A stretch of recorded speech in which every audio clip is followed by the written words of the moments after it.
Alright, he's a nerd, he's a husband, he's a father, and he's a dad. He's modern dad. So if you're a bit into the tech space community on YouTube, then you probably know Phil Nickinson. He has a pretty popular channel on YouTube with 44,000 subscribers, and it's called ModernDad, where he checks out products like most of YouTubers, and he has a good take on them because he does it in a funny way. He also gives a lot of information, and he knows what he's talking about because he's been doing it for a pretty long time as well. And for the first episode of YouTubers Talk, I got in touch with Phil and asked him some questions, and he agreed to answer them. So why do I make these videos? Because I want smaller YouTubers like me, for example, or like you if you're a small YouTuber, to see or to know how bigger YouTubers, people who already have a lot of experience and a lot of subscribers and a lot of videos, how they come up with ideas, how they do their thing, which tips they have for us smaller YouTubers.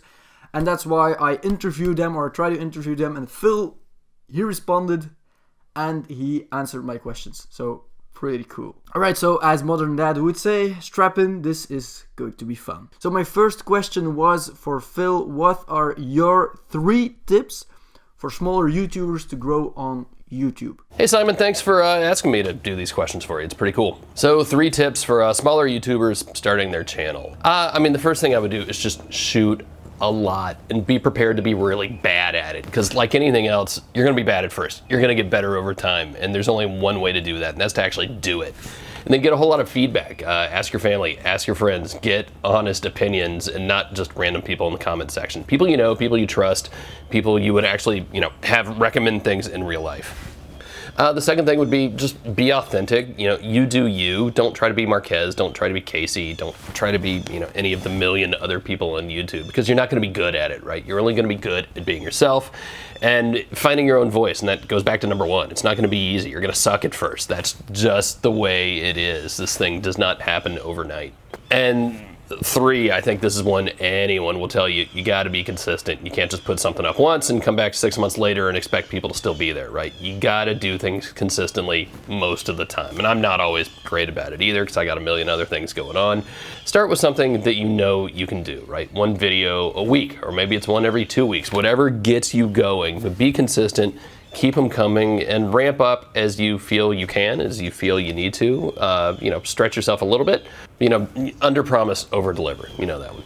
Those are actually pretty good answers in my opinion. I'm going to use these in the future. But second question was, what do you do about mean comments? Bigger channels get a lot of mean comments, but they get flooded in the comment section with good comments, so they don't really notice it. But smaller channels, if they get 5 comments and 2 comments are bad, then you're going to have a bad day probably. I do have a bad day when I get bad comments, and I'm wondering, what do you do about bad comments?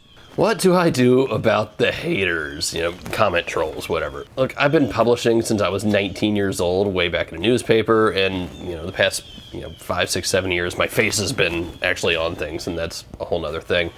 You got to have a thick skin, and you got to realize that, if 5,000 people are reading a piece or watching a video, and 1 comment troll is being a dick about it, you can't let that 1 person get you. And in fact, I have 0 problem being completely ruthless, especially in YouTube channels, and just, get rid of the comment trolls. I love being able to shadow ban people. That's great. But look at the comments like this, right? It's not their comment section. It's yours. Take control of it. If somebody's just being completely negative or being a dick, get rid of them. If somebody has something actually constructive to say, take a deep breath, say thanks, and say, yeah, you know what? I think you're right, and I'm gonna work on that, and we'll try to do better next time. That's like the most dad advice I possibly have, I think, but it's true. Trust me, it's hard, but it will make things better in the long run. We've all seen the bigger channels with the big new products, the Samsung Galaxies, the iPhone 10s. But if you're just starting out on YouTube, or you don't have any money to buy an iPhone 10 like me, well, my question is, on this thing, do you need the most expensive products to make videos or not? Do you need all the new and expensive tech when you're starting out to have a good tech channel? No. In fact, don't spend any money at first, right? Start making videos about things you already know and have and love, because few things, right? Obviously, you're going to save money by not spending money. But you're also going to know about these things so much better. There's what I call the noun review. You know, somebody hands me this plant and says, Phil, review this plant. I say, I can do that. I'll do a video on that. It's me talking about this thing that I don't necessarily understand or love or are very passionate about. And that's gonna show through, especially at first, if you're not good at just the mechanics of it and the process. So no, start with things you use. Start with your phone. Start with remote controls you have laying around. Find things that you like and you're interested in that you already have and do really good stuff on them. Fourth question, scripted videos or spontaneous videos? I tell you, I give my pal Mr. Mobile a really hard time about this because he almost never has to talk on camera. But that's his thing, right? He's really good at scripted video and doing a voiceover and piecing that all together. That's his voice, that's his style. So me, I mean, look, sometimes, most of the time, I think, I actually script stuff out, but I don't stick to it word for word because I tend to write far better than I speak just off the cuff. And so when I read it, you know, off a screen, not even off a teleprompter, but, you know, just off the screen, it doesn't even sound like me. It sounds like some more intelligent version of me, probably. So I'll use it as sort of an outline. Here are the things I want to talk about. And sometimes I just do an outline with bullet points, and then I ramble for a while. You know, I have varying degrees of success. It probably depends on what I had for breakfast. But that's how I go about it. But again, it goes back to finding what works for you and then sticking to that. And the last question I had was, how difficult is it right now to get big on a space like YouTube where there are a lot of tech reviewers, unboxing people, yeah, a lot of bigger channels in the tech community? How difficult is it to get big between all of them? How difficult is it to be big in a niche space like tech reviews and unboxings and stuff? Oh, I tell you, it's so hard. It's awful every day. No, look. I've got, what, 44,000 subscribers now, I think. That's not big by any stretch of the imagination. And again, look at the number of subscribers somebody has versus the number of people who actually watch any one of the videos. And you know, I don't know how it is for everybody else, but at least for me, you know, a huge majority of them aren't actually subscribers. So that's the thing. You know, how do you get big? I think it goes back to being consistent and getting better over time. It's not going to happen overnight, and if it does, I think you kind of miss something. It's kind of like the old, you know, bar band that makes it big, you know, 2 weeks versus somebody who slogged it out for 10 years and got really good in the process. You're going to find your voice. It's going to be more authentic, and I think in the end, it's going to be more satisfying to you actually doing it. So actually, I'm referring back to my notes now because I wrote it better than I just spoke it. Make videos. Make a lot of videos, and be prepared to be really bad at it at first, but also be prepared to work at it. I think of people I know who are really good at this stuff and are really big. You know, John Redinger at Techno Buffalo, an old friend of mine.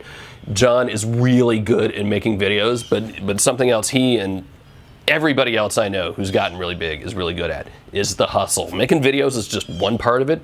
Actually hustling to do the business stuff and to put the work in. They have something that I don't have. I'm decent at this maybe, but they have hustle like you won't believe. So that's it. Thanks for asking. That was a lot of fun. And hey, everybody come subscribe. See ya. Alright, as Phil also said, subscribe to his channel because he really makes good content. He says he's not a big channel, but in my opinion that's a big channel, and I really like that bigger channels like his answer questions from their audience, which is very nice.